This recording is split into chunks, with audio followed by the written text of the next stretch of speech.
up, y'all? Welcome back. Today we're gonna learn the song Dust My Broom. This is a really good one to learn if you're just starting out on slide, because it's a really cool song and it's fun to play and it's not that difficult. So I'm gonna show you the parts right now. Let's just jump in and do it. So first off, you gotta make sure that you're in open D. Okay, so here's the main riff. We'll come up to the 12th fret with our slide. And we're playing triplets. 1 and 2 and 3 and 4 and 1 and 2 and 3 and 4. And the second half, 10, 12, 10, 11, kind of sliding up to almost 12, in between 11 and 12, landing on 12 on the 4th string here. I think for this style and this sound, you kind of want that dirtier, raspier kind of sound, which means you don't have to mute on the backside. In fact, you probably shouldn't, meaning don't put your first finger down, just have it.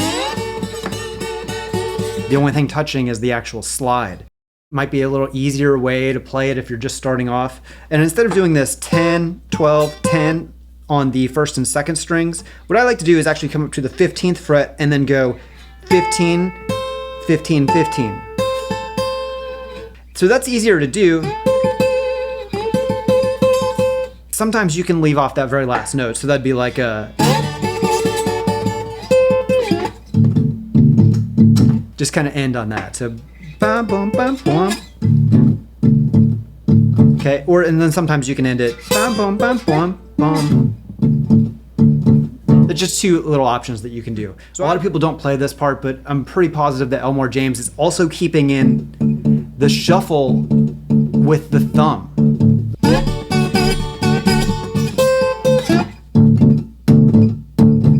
But that, of course, makes it a lot harder, and if you're just getting going, I think it's best just to do the riff by itself.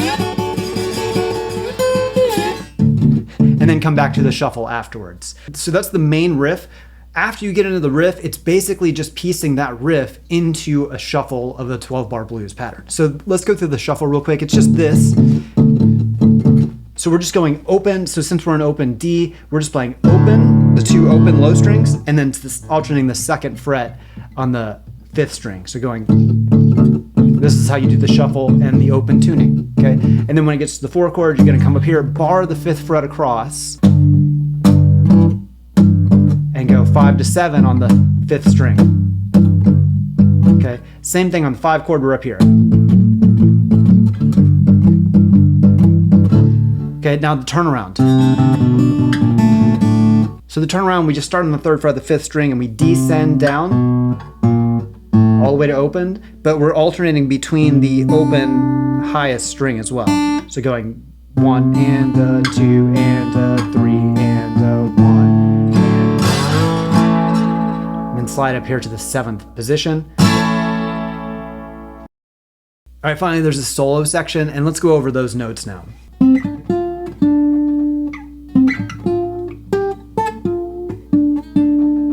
So when you add the slide, first phrase, second phrase,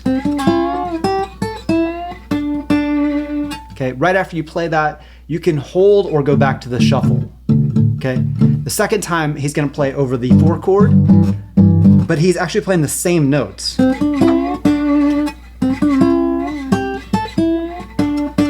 So it's the same phrase twice in a row. The 3rd phrase is gonna sound like this when we get over the 5 chord, which is the 7th position. He plays this phrase.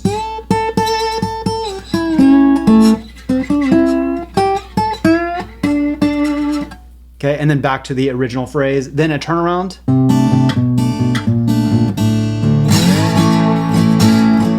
Now let's do a slow playthrough of the whole thing, all the pieces together, at kind of a slow speed so you guys can try to follow along.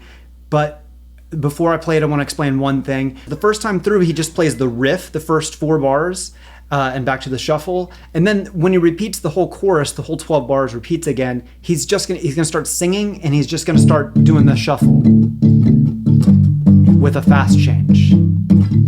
Okay, and he'll do the shuffle to the riff, and then back and forth, okay? There's these little fills that he places anytime he's about to change from the 1 chord to a 4 chord, or from the 1 chord to a 5 chord, he does this little fill. And and then he does it again.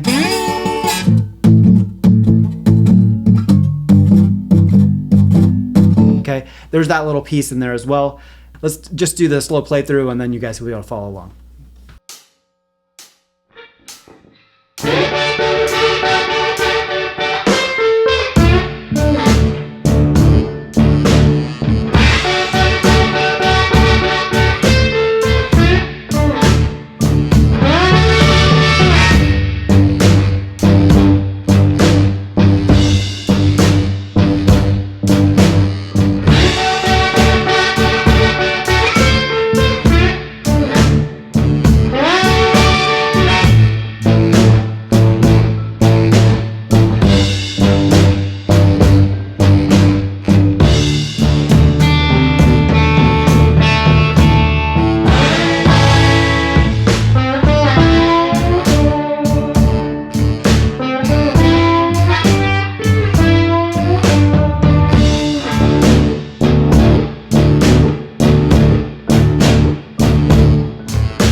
This is how I'm getting the tone. So I'm going through guitar rig inside Logic, and it looks like this. This Chicago amp that I chose here is basically a generic 1950s style amp.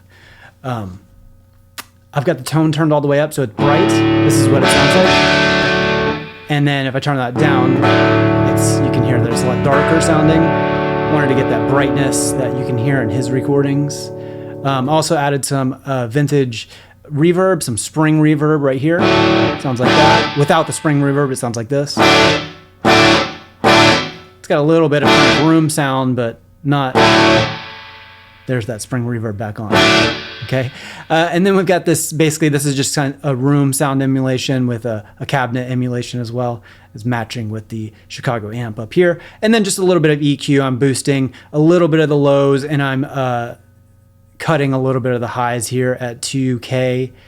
Boosting basically at 185 and also here at 632, about 2 dB and also 3.4 dB. So that's how I'm getting the tone here. I think that sounds pretty close, and it's certainly fun to play with like that. So the only other last thing I'm adding on top of that tone is I'm adding a little bit of tape emulation here. Basically it's really kind of saturating that sound a lot, and you can see I'm maxing that when I'm playing here. So without this tape emulation, here's what it sounds like. Okay. And then with. So it kind of smooths it out, the sound out just a little bit. This is without. This is with. It smooths it out just a little bit and also adds just a little bit of that saturation and harmonics up in the upper frequencies. So that's how I'm getting the tone, just for those of you that are interested, and that's it.